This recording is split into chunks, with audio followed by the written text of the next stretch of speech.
Now, with FTX, and all the things in the news lately, which have been negative, is how can I trust? How do we get, people to trust in that kind of technology when things like FTX happen, where the actual exchange, was the problem? Yeah. Because now you want to trade that securitized asset, that token, and you want to use blockchain technology or non-banking system type exchanges, but we've had several instances now where things went bad. We also had the instances with some stable coins like Tether, where they were not really backed the way they said they were with dollars.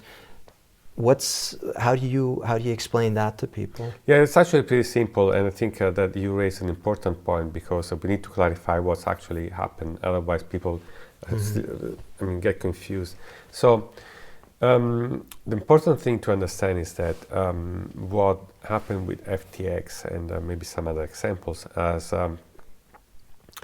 nothing to do with the innovation that Bitcoin it's not the created. Technology. No, it's like the behavior and also the instruments that were built around that technology.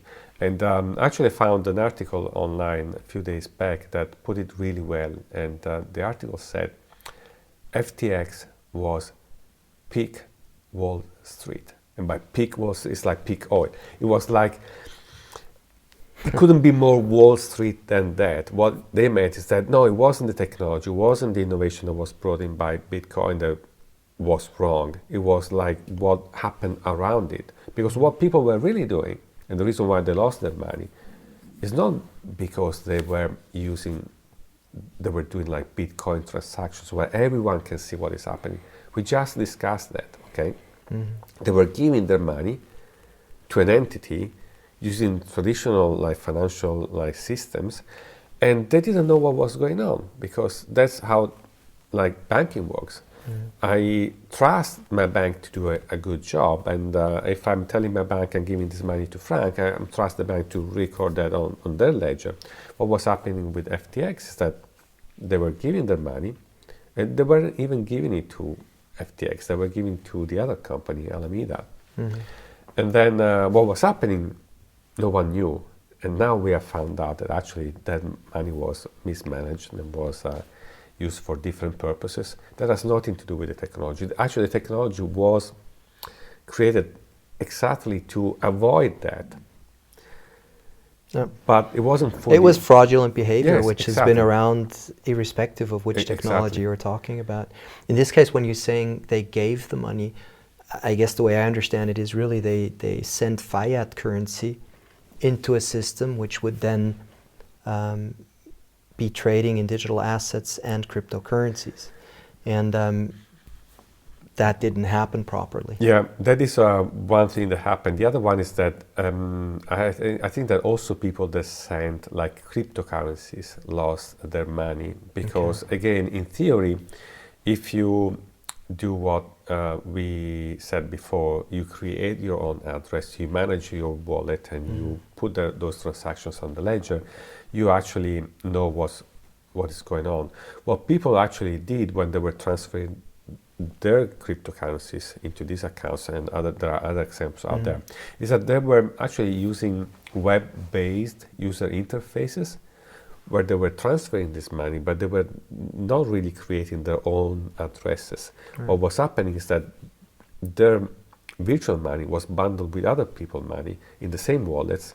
And so behind the scenes, these entities own the cryptographic keys of these like digital currencies, but you only had a web-based user interface where you had a balance, and there wasn't a real connection between your balance and a single unique address that was like tied to you. You were just part of a big bundle of like virtual money that was in the entity address. It could be easily mismanaged. So it was, in a way, it was a bit of a hybrid of the old world. Yes, exactly. Of centralized finance control and potential manipulation, and new technology, which wasn't really done in the way it was supposed to be used. Exactly, Okay. because to make it, like we said, it's really hard for people to manage their own addresses, and there is a lot of cryptography involved. So it was a good thing that some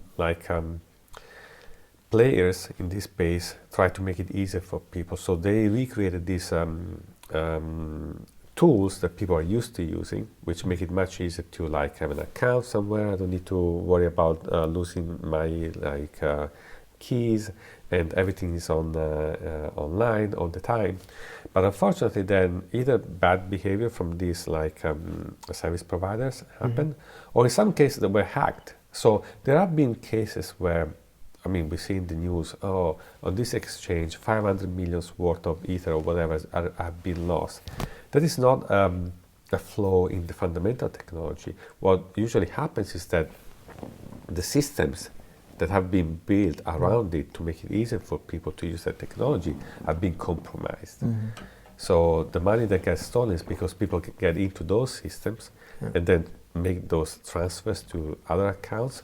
But at the fundamental level, if everyone was managing their own keys, I mean, now Bitcoin has been around for more than 10 years. And I mean, you can imagine how many people must have tried, because there is a lot of value there, to kind of attack the system or try to find a weakness to... It's been extremely solid. Yeah. Never, I mean, it has never failed. What has failed is the systems and the people around it.